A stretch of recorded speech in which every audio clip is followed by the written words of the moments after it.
Well, it was a high-speed chase that took the lives of two children. Now, the woman driving the car is getting 24 years behind bars. Takiara Lewis-White was convicted on 8 charges back in October.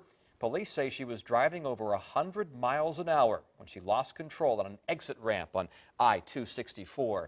10 of your sides, Deanna LeBlanc describes some emotional testimony. And Deanna, we are hearing from the children's mother. Yeah, Tom, and Takiara Wilson says she's understandably struggling so much with the loss of her 2 young daughters, but she tells us she has another child she has to be there for. She told us today outside of court she's disappointed with the sentence handed down.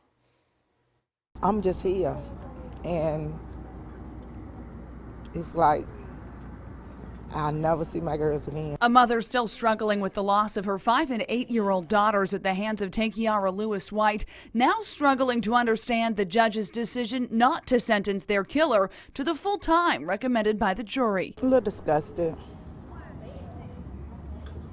but there's nothing I can do. It only took a jury 30 minutes to convict Lewis-White in October. State police say she sped away from them on 264 near Greenwood Drive, going nearly 100 miles an hour on an exit ramp. Her SUV rolled, killing the 2 girls. They keep calling it an accident. It wasn't a normal car accident.